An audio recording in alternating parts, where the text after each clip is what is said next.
Hey, what's going on? Hey, what's up, man? Sorry about that. What's happening? I guess the news I'm waiting on, like right now, I suppose, is Seth Curry. Yep. Starting lineups would be nice, I guess, but it's pretty straightforward in terms of like, I think it's less Dallas focused unless you think that game stays close than we initially went. I do think Hardy is 100% of a play for me. I agree. I don't have any. I don't love Derek Jones unless I have a run back. I kind of like Grant Williams. I kind of like Hardaway.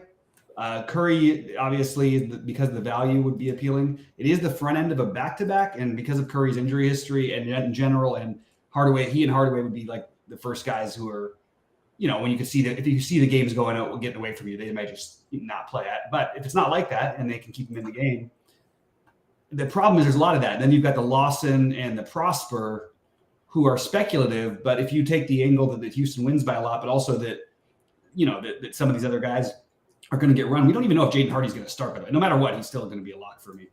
But yeah, he's like he's the only guy that can create any offense. Exactly. He and Hardaway. So then when I'm playing Hardaway, I'm using a run back, and you have a very logical run back in Van Vliet. Şengün, if Eason is out, but they've been giving him less minutes. They haven't been like some of the things he's been doing. Yeah, they like sort of benched him in his last game. Yeah, it's happened a couple times. Mostly though, before that it had been because Eason was playing well. But Jabari Smith, there's going to be. It feels chasey, but the thing is, like this guy's a kid. You know what I mean? He's 20 years old, 21 years old now. No, 20, I think. And he is going to have a lot of nights like he had the other night where he's not going to be as efficient, but he can rebound. He can do all kinds of things. So if Eason is out, I like him. And if Eason is in, I like Eason. I'm not imagining, what the hell do I know? That he's probably going to sit. But that seems to be the common thought process out there. If there was a game to sit it, I guess this would be it. I still think that the spread is just absolute lunacy. I really do. I think they could have made this a 16-point spread, and I think that would be made just as much sense to people. I honestly have no idea why it's an 8-point spread. I can't figure it out. Yeah, there's a couple of sharp people who've said the same thing. It actually is baffling to me. Like, it's totally confusing. You take out what? I mean, it's impossible because they don't even have a team that's ever like done this before. But if the game's close, then you kind of need to play 4 of them if you're going to play a Houston guy. Maybe you can get away with a 3 if Eason plays with Eason. If maybe you could play Jabari Smith or even Van Vliet. But I would probably prefer 4 if I'm going to play the other side. I'm okay with 3. And I think Dallas, you want 2 at least, but I don't think you necessarily need to have more than 2. The problem is guessing the 2. If Curry's out, it'll narrow down a little bit. But if Curry's in, well, I mean, you could play Hardy 100, and then you could put like Max 25 like everybody else. Like that's interesting. Just hope you get lucky, I guess. It's interesting, but the problem is that you're going to end up with like 4 or 5. And I'm saying to try to say be okay with lineups with 2. Yeah, well, that's what I'm saying. But which 2? Oh, right. Obviously Hardy, and then. That's why I think the run backs actually really do matter. Like, you know what I mean? Like, because if the game is close, you've got guys who are in an incredible. Everybody on the other team is in an amazing spot on Houston. So, and Houston, they just lost. They might. They're gonna thrash them. I think so. I really do too. I've never seen an 8-point spread that I felt so confident in. And by the way, that probably means Hardaway hits like 7 threes in the first quarter, and Houston's down 20 at the end of 1 or something.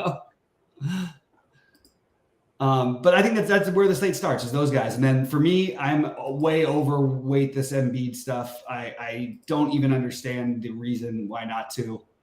He has not given us a reason in any game to not play him at this price.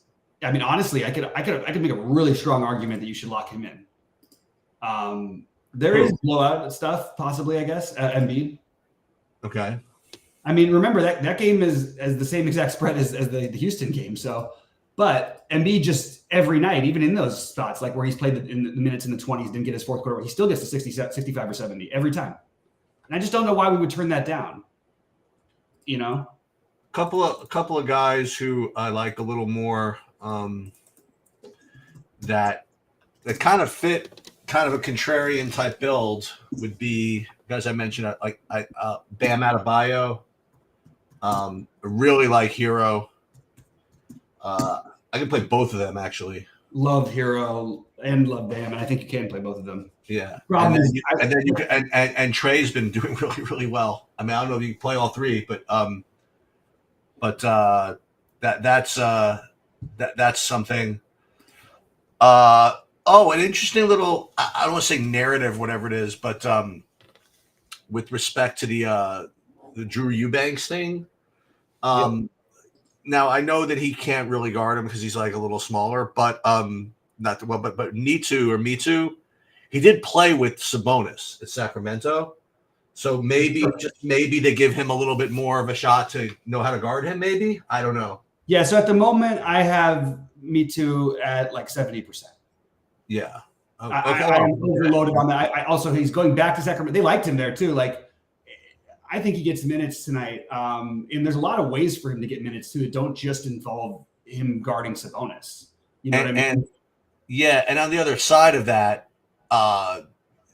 Sabonis can really just have some destruction in this game as well. These are all players who are in my big lineups. I like what you're saying. Okay. So with those types of players, I mean, we really can't. I not can't, but it's harder to play Embiid and Jokic and those guys. Well, you play. You're gonna like both. Go ahead. Oh, I was gonna say if you like Sabonis and you like Bam, like for example, it's like something's got to give. The thing is though that like.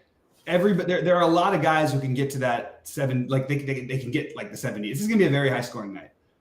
Yeah, I think so. Yeah, and we haven't had that many of where. I mean, you start with Hardy maybe getting 50. You know what I like, mean? exactly.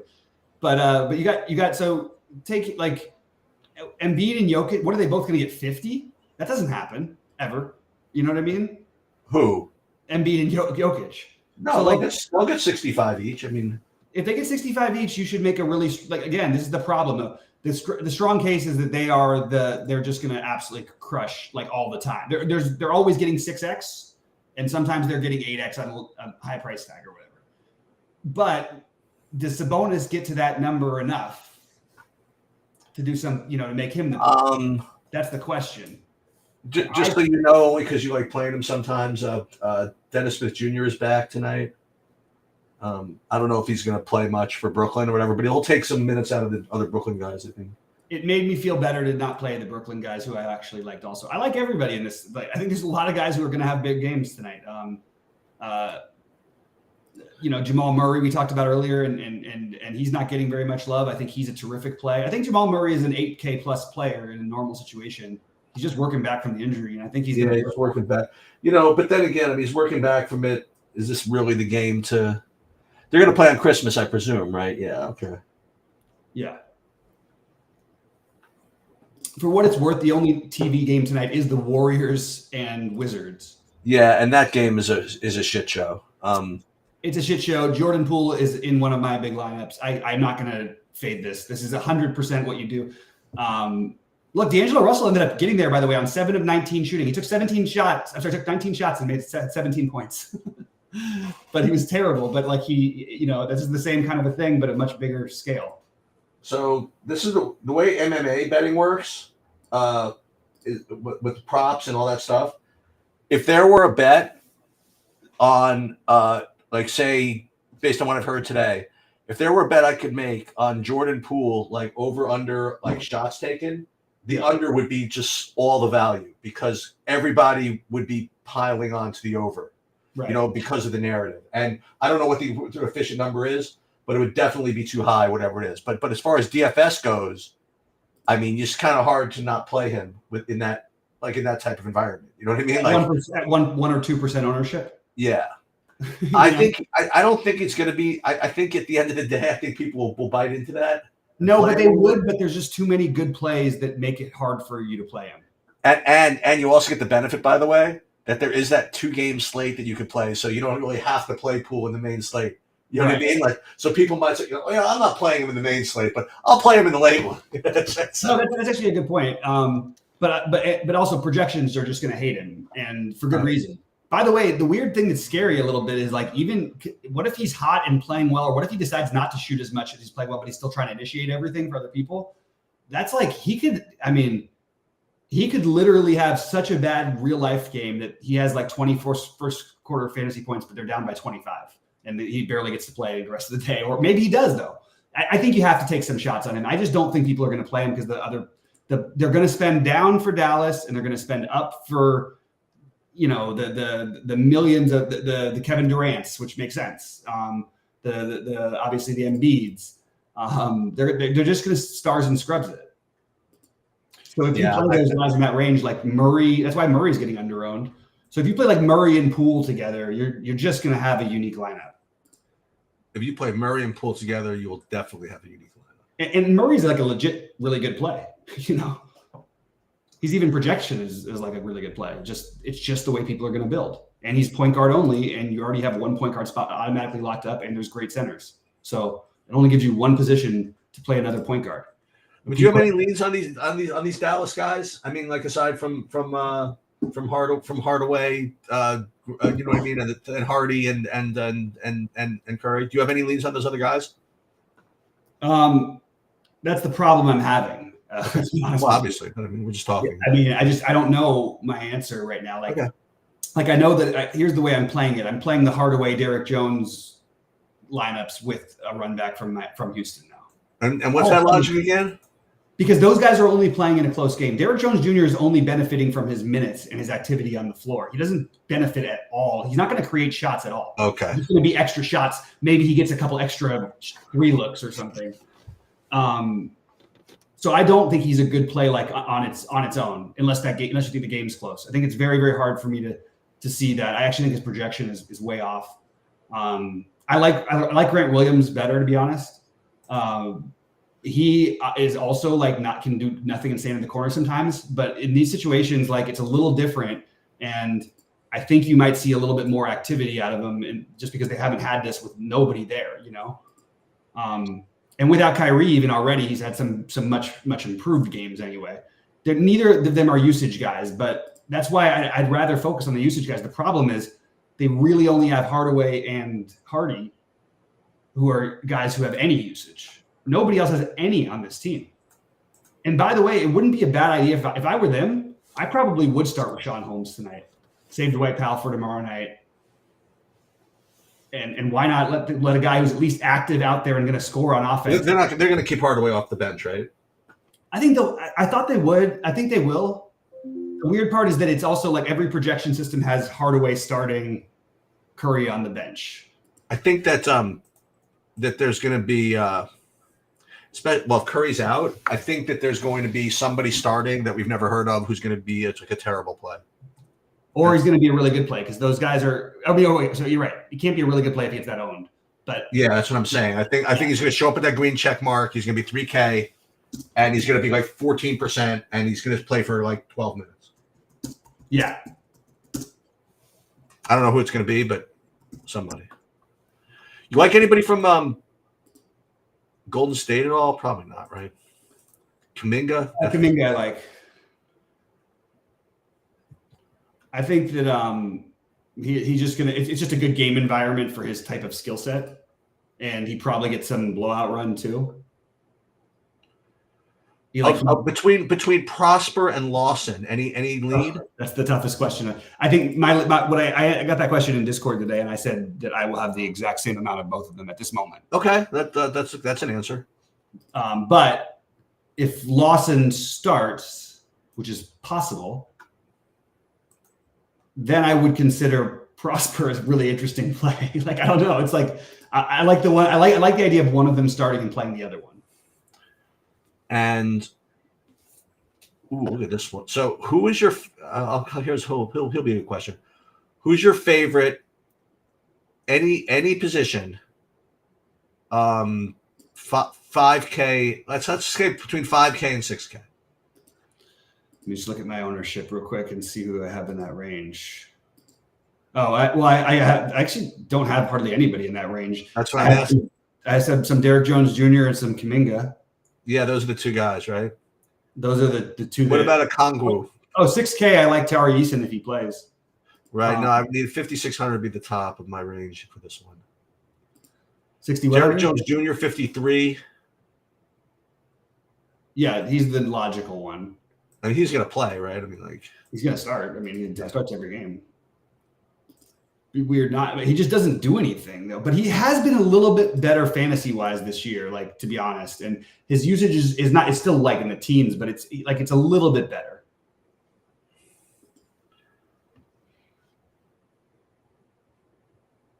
The Prosper Lawson coin flip is going to be an interesting choice for me. I think that people are going to start to get off of those guys a little bit. I don't think people are doing it as much. I really don't. Unless one starts, obviously. There's another couple of guys. Well, yeah. Well, I like Me Too. I like those guys. Yeah, I have a nice gamble in the 600 lineup. I have to coin flip between Prosper and Lawson. It's got to be one of those. Yeah, there's another. Guy. I'll put it another way. It's got to be somebody between 3K and 3,300. So it's like. Oh, it can't be 34. No, I thought it's right. The Holmes. Yeah, I know. I'm right there. Holmes. I know. So this is really interesting question because we're not going to know about Podziemski's injury, which is going to add another body. This question about Trace Jackson Davis. I think you have to. I like him. I think you have to treat last game though as a little bit as an aberration, except for that he had an awesome game the game before. He did he got like every rebound while he was in the game in both of those games. Yeah, that's probably a good creative play. Yeah, I'm on board with it. I would say that if he's going to be like, let's see, what's his ownership? It's giving me. He's forward eligible as well, right? And see, when no one's going to do it, he's more expensive than he should be, but I think that's really, really, really an interesting play. I'm going to make a note to get at least even the game could blow out like really easily. He could be part of it. He was a part of he closed, right? Like he closed in the last game after in a tight one. You think that Markieff Morris gets in at all? For Dallas is fine, Scott. I don't love it, but for single entry, which is a lot what you do, I think it's okay. I just would rather play 2 or 3 Dallas personally. Was that Sheets? I was saying Markieff Morris. It could be Markieff Morris. That's the other problem. The problem is Dallas has 12 guys. They do. And it's correct. Something about it feels fishy to me to play 4 without a run back, but I get that's what people are going to do. I just don't think it's going to be in my big buy-ins. I'll do 4 with a run back, but I won't do 4 without a run back. You like Deshaun Tate if Eason is out? Does that help him or no? Probably not. Nobody cares. Yeah, I mean, sorry, just to Dunbar. Not that nobody cares, but we weren't talking about Trace Jackson Davis on FanDuel. Just want to make that really clear. Nobody's talking about 6.1. We're talking about DraftKings here. Go ahead, Sheets. What? Well, I was gonna say something else, but DeAnthony Melton legit questionable? Oh no, he did not participate in the shoot around. Yeah, so that's probably, I guess you'd say, a boost for Maxey, who I already like, by the way. A boost for Oubre, but I don't think we're playing Oubre at that price. See, Marcus Morris had a minutes bump. He played 25 minutes in the last game. That's what I'm saying. Yeah, that was against his former team, and he had 8 fantasy points. He did. But he had 16 a couple of games in a row. It's just who are you trying to fade? You're playing. No, I'm trying to find. I was looking for 4K guy. No, I was just gonna say Metu is the one. Yeah, I got him already. Yeah. You see the blank 4K guy? But now I can get Holmes. Jesus. Yeah, that's a little too thin there. You got Curry though already, probably. No, I don't have Curry. Oh well, you could use Curry. Is he even gonna play? I mean, he's currently the second best projected player on the slate. Dude, if I knew Curry's actually playing, I have my lineup. Yeah, because I'll have a couple of Dallas chalkies, and then I'll have I'll just say this: I'm gonna have 3 Dallas chalks, and I don't think anybody else in my lineup over 20%. I think. I think we'll see. Anybody else? Okay, that's interesting. And we've talked about all these guys. I mean, the spend ups are awesome today.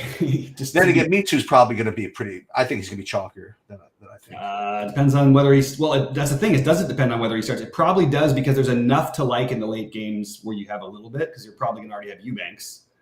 But then you're already saving it. Then you're making $1,000 off of everybody else. You know what I mean? 1,000. You're getting 1,000 extra salary because they're going to just have to make that pivot.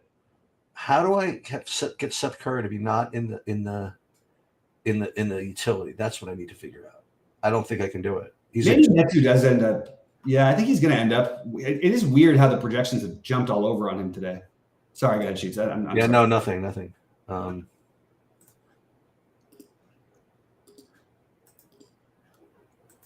I'm trying to still figure out why De'Aaron Fox is going to be more owned than Sabonis. It's the center thing.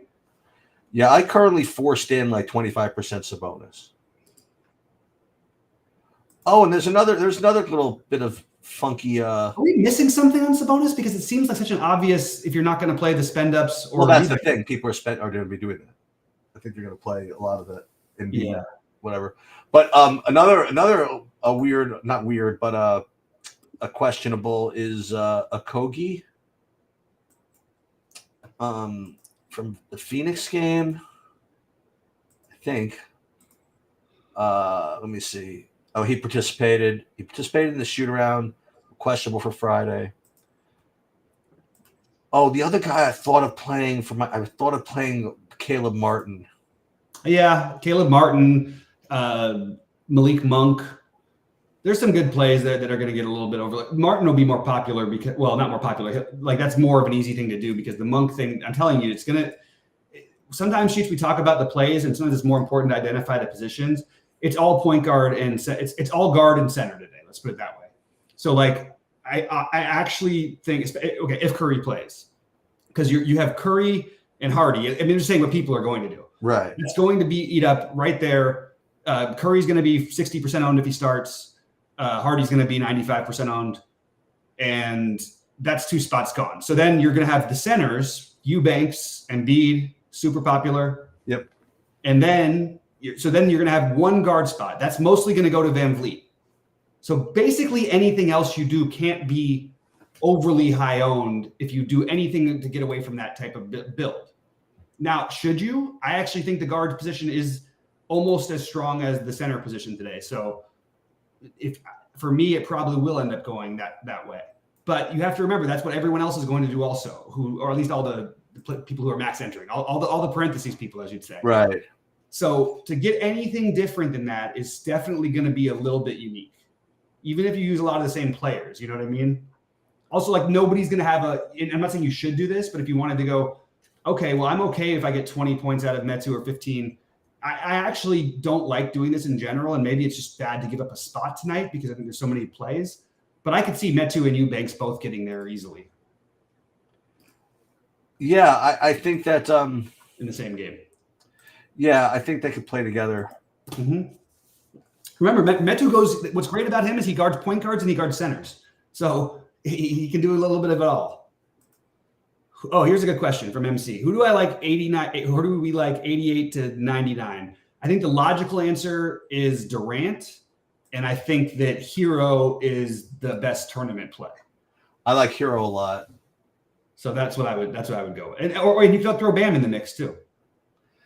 There might be, I heard, a possible. No, Scott, it's not as simple as a Hardy fade. I'm playing as many lines as I played tonight. If I max entered 150, I probably, just to be cute, would like make it like 2%. So like maybe I'd go 98% Hardy, but really it's as much of a lock button as I'd ever say. It's a lock for me. He's in every one of my lineups. I'm not even thinking about doing anything different. So I don't think that it's a viable route, especially in single entry, to just say I'm going to fade Hardy today.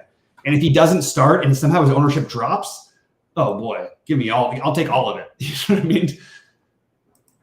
It's a very narrow fail path. There is always a path, but like that's not what you're doing. There's the way you get different is you spend up on right sheets. Like you talked about the liking Bam and Hero. Those are two low owned plays that are great plays. You know, I like Sabonis and you like Sabonis. He's going to be like 10% owned, if that. I like Jordan Poole as a ridiculous, stupid thing. He's going to be like 2% owned. Fading Van Vliet unless you're making that full on Dallas stack. Well, he's not going to be so crazy. I think he's going to be more popular though than anybody else in that range. I like Maxey. There's a lot of really good plays out there that aren't going to get more than 10% ownership. And Jokic. So if Jokic and Embiid are each getting 25%, Eubanks is getting 40%. And okay, that means that like anything else you do in that with those positions at center, Sabonis, Bam, not so much Şengün is probably going to be the highest of those three that I just named, but heard rumors that this isn't going to matter too much, that Finney Smith might be starting instead of somebody. Not doesn't mean he's still fine. Yeah. Royce O'Neal, I'm looking at him maybe against Denver. Well, if you're going to play him, then I would just play Finney Smith, right? I know. Yeah. And I don't think that you have to worry about ownership too much on Finney Smith.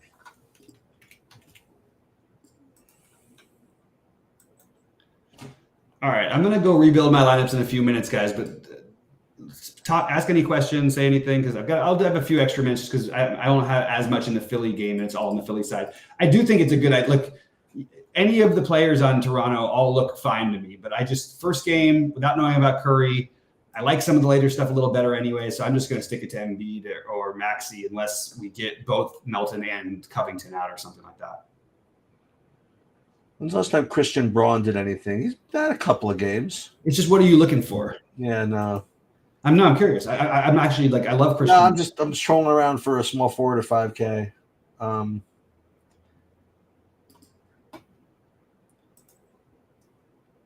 That's a tough one.